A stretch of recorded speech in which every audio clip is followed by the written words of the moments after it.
माननीय Sonia Gandhi ji was super prime minister. Congress के DNA में करप्शन, बैंक को मिसयूज करना, फ्रजाइल फाइल का इकोनॉमी में आने का कारण क्या है? एनएससी का परमिशन लेने के लिए सरकार से गया। क्या वो कैबिनेट है? क्या वो अप्रूव्ड पार्लियामेंट है? क्या वो स्टैंडिंग कमेटी है? Very arrogant, who did not care for his own prime minister. UPA का मिसमैनेजमेंट, यूपीए का घोटाला ड्रिवन 10 साल, यूपीए का मिसमैनेजमेंट, क्रोनी कैपिटलिज्म, ये सब का केंद्र बिंदु है लीडरशिप का प्रॉब्लम। Rudderless, leaderless. सर, माननीय Sonia Gandhi ji was super prime minister as the chairperson of the National Advisory Council, an extra constitutional and unaccountable person.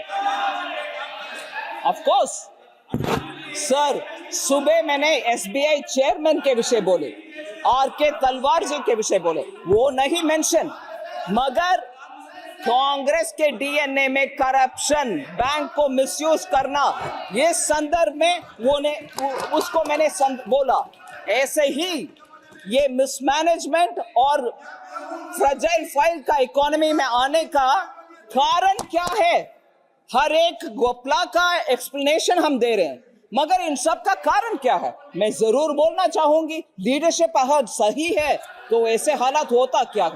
इसीलिए सर, मैं बात इसलिए बोल रही हूं, गवर्नेंस के ऊपर ये मेजर दबाव था, बिकॉज एक्स्ट्रा कॉन्स्टिट्यूशनल अथॉरिटी उनको मिला। 710 फाइल्स एनएसी के बाद एनएसी का परमिशन लेने के लिए सरकार से गया। क्या वो कैबिनेट है? क्या वो अप्रूव्ड पार्लियामेंट है? क्या वो स्टैंडिंग कमेटी है? क्यों उनके हाथ में जाना 710 फाइल्स? वो क्या कॉन्स्टिट्यूशन अथॉरिटी है क्या? वो अनअकाउंटेबल पावर था, अनअकाउंटेबल, अनआंसरेबल पावर था। पार्लियामेंट में उसका जवाब देने का स्थान ही नहीं था। उनके पास क्यों 710 फाइल्स गया? ऐसे ही अनअकाउंटेबल पावर के कारण ये घपले, साल में एक बड़ा टिकट घपला होता रहा। ये unconstitutional use of power. Sir, also आपको मालूम है, प्रधानमंत्री जी, हम सब रेस्पेक्ट करते हैं माननीय मनमोहन सिंह जी को। उनके ही प्रधानमंत्री रहते हुए इंस्टीट्यूशंस के ऊपर बात करते हैं, हमें लेक्चर देते हैं।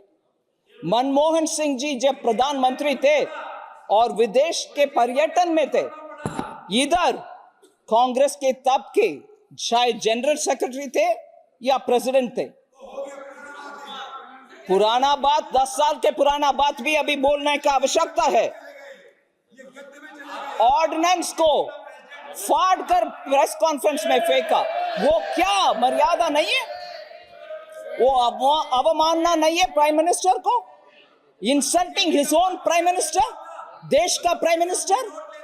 ये ऐसे घमंड और गर्वी, मतलब very arrogant, who did not care for his own prime minister, ये इंस्टीट्यूशन के ऊपर इतना चिल्ला रहे हैं आजकल, हमें लेक्चर दे रहे हैं।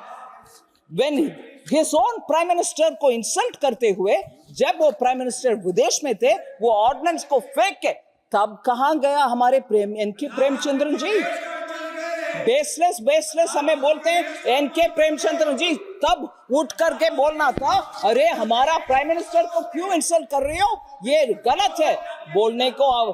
तब आरएसपी नहीं था, रिपब्लिकन सोशलिस्ट पार्टी जो एनके प्रेमचंद्रन जी का, तब नहीं था। क्यों उठा करके पूछा नहीं? अभी हमें पूछ रहे बहुत सारे प्रश्न,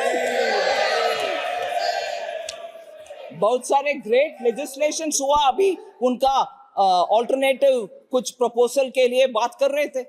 उस समय अच्छा कानून हुआ, right to information, right to food, मैं उसके विषय में आ रही हूं। सर, इतने सारे अच्छा कानून बोल रहे हैं ना इनके प्रेमचंद्र, क्या एनएसी के द्वारा कानून आपको मंजूर है? एनएसी कौन है? एनएसी कौन सा बॉडी है? उसके द्वारा जब कानून आता है एनके प्रेमचंद्रन जी को मंजूर है उसमें। Non constitutional body kitchen cabinet से वर्ष। ऐसे सेलेक्टिव मोरालिटी को हाईलाइट करने वाले से मैं विनम्रता से मांग रही हूं, प्लीज आपके हाई मॉरल ग्राउंड को इस पार भी उपयोग करो, उस पार भी उपयोग करो। एनएसी कानून बन सकता है, हम व्हाइट पेपर इधर रख नहीं सकते। Elected government can't keep a white paper here. You had a kitchen cabinet से वर्ष सुपर प्राइम मिनिस्टर उनके एनएसी के द्वारा एक्टिविस्ट आंदोलन जीवी बना रहे कानून, उसको मंजूर दे रही हो, वो अच्छा कानून बोल रहे हो, वो तब आपको आपत्तिजनक नहीं माना?